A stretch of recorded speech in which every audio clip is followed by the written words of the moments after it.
जब भी हम भारत की आज़ादी की लड़ाई की बात करते हैं तो कहानी अक्सर 1857 से शुरू होती है। पर क्या सच में ऐसा था? आज हम इतिहास के उन पन्नों को पलटेंगे जो अक्सर किताबों में कहीं पीछे छूट जाते हैं। ये उन विद्रोहों की कहानी है, उन चिंगारियों की जिन्होंने आज़ादी की आग को कभी बुझने ही नहीं दिया। तो जब ये सवाल हमारे सामने आता है तो मन में क्या आता है? कुछ गिने चुने नाम, कुछ बड़े बड़े आंदोलन, है ना? पर क्या आज़ादी की इतनी बड़ी लड़ाई बस कुछ घटनाओं का जोड़ थी, या फिर इसके पीछे कुछ और भी था जो शायद हमारी नजरों से छिपा रह गया? असलियत तो ये है कि भारत की आज़ादी किसी एक आंदोलन का नतीजा थी ही नहीं। ये तो करीब करीब 200 सालों तक देश के कोने कोने में सुलग रही विद्रोह की आग का नतीजा थी।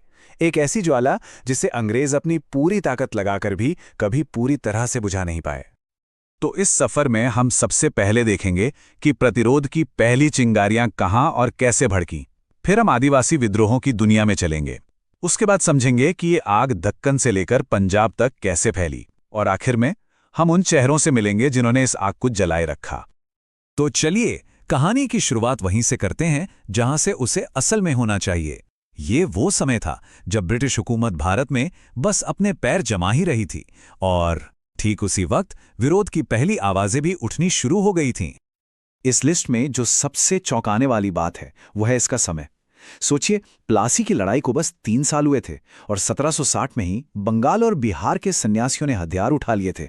केना सरकार और मजनून शाह जैसे लोग उस समय दुनिया की सबसे बड़ी ताकत को सीधी चुनौती दे रहे थे। और ये आग सिर्फ पूरब तक ही नहीं थी। एक तरफ संथाल परगना में रानी सर्वेश्वरी के नेतृत्व में पहाड़िया विद्रोह चल रहा था, तो वहीं हजारों किलोमीटर दूर दक्षिण में तमिलनाडु में वीपी कट्टाबम्मन का पोलीगार विद्रोह अंग्रेजों के लिए बहुत बड़ा सिरदर्द बना हुआ था। मतलब प्रतिरोध की भावना पूरे देश की मिट्टी में थी। अब हम कहानी के उस हिस्से में चलते हैं जो आज़ादी की लड़ाई की आत्मा है। ये भारत के आदिवासी समुदायों के उस संघर्ष की कहानी है जो उन्होंने सिर्फ अपनी जमीन के लिए नहीं, बल्कि अपनी पहचान, अपनी संस्कृति और अपने अस्तित्व के लिए लड़ा था। यहां एक बात समझना बहुत जरूरी है, ये विद्रोह सिर्फ राजनीतिक नहीं थे। अंग्रेजों का आना उनके लिए अपनी संस्कृति, अपनी जीवन शैली, अपनी पूरी दुनिया पर एक सीधा हमला था। ये उनके जल, जंगल, जमीन को बचाने की लड़ाई थी जिसे वो हजारों सालों से अपना घर मानते आए थे। छोटा नागपुर के कोल विद्रोह से लेकर उड़ीसा के खोंड और मध्य भारत के भील विद्रोह तक ये लिस्ट हमें बताती है कि कैसे पूरे देश में आदिवासी समुदाय अपने हक के लिए एक साथ उठ खड़े हुए थे। ये कोई छोटी मोटी बिखरी हुई घटनाएं नहीं थी, बल्कि एक बहुत ही शक्तिशाली प्रतिरोध था। लेकिन इन सभी विद्रोहों में संथाल विद्रोह को एक मील का पत्थर माना जाता है। क्यों? क्योंकि 1857 के महासंग्राम से ठीक पहले हुए इस जबरदस्त जन आंदोलन ने ब्रिटिश साम्राज्य की नींव हिलाकर रख दी थी। और इस महाविद्रोह की कमान किसके हाथ में थी? मुर्मू परिवार के 4 सगे भाइयों के हाथ में, सिद्धू, कान्हू, चांद और भैरव। इन्होंने अपने लोगों को बाहरी जमींदारों और अंग्रेजों के जुल्म के खिलाफ एकजुट किया और एक नए दौर का ऐलान कर दिया।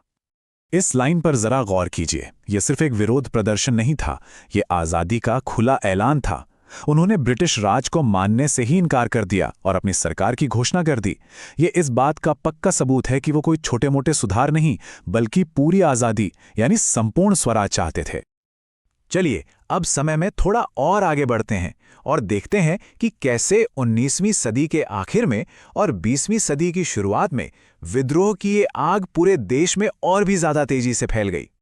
ये जो टाइमलाइन आप देख रहे हैं, ये सिर्फ तारीखें नहीं हैं, ये धधकते हुए अंगारों का सफर है। महाराष्ट्र के दक्कन दंगों से लेकर आंध्र के रंपा और केरल के मोपला विद्रोह तक भारत का शायद ही कोई ऐसा कोना बचा था जहां असंतोष की ज्वाला न भड़क रही हो। और जब दक्षिण और पूर्व में ये सब हो रहा था, तो भला उत्तर कैसे शांत रहता? पंजाब में कूका आंदोलन ने सामाजिक और धार्मिक सुधारों के साथ साथ ब्रिटिश हुकूमत के खिलाफ एक बहुत ही संगठित और ताकतवर प्रतिरोध खड़ा कर दिया था। लेकिन देखिए, तारीखों और घटनाओं के पीछे हमेशा इंसान होते हैं। इतिहास को असली पहचान तो उन चेहरों से मिलती है जो इसे बनाते हैं।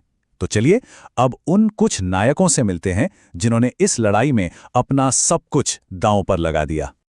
हमारी लिस्ट में पहला नाम है तिलका मांझी का, जिन्हें जबरा पहाड़िया के नाम से भी जाना जाता है। वो भारत के उन पहले आदिवासी क्रांतिकारियों में से एक थे जिन्होंने उस वक्त अंग्रेजी हुकूमत को चुनौती दी जब कोई इसके बारे में सोच भी नहीं सकता था। जरा सोचिए, साल था 1784 और उन्होंने अपने तीर से भागलपुर के कलेक्टर को मार गिराया था। इस हिम्मत की कीमत उन्हें अपनी जान देकर चुकानी पड़ी। 1785 में उन्हें पकड़कर बीच चौराहे पर एक बरगद के पेड़ से लटका दिया गया ताकि लोगों में दहशत फैले, लेकिन उनका बलिदान डर नहीं, प्रेरणा बन गया। अब बात उस नाम की जो आज आदिवासी गौरव और प्रतिरोध का सबसे बड़ा प्रतीक बन चुका है, बिरसा मुंडा, जिन्हें उनके लोग आज भी धरती आबा यानी धरती का पिता कहकर पूछते हैं।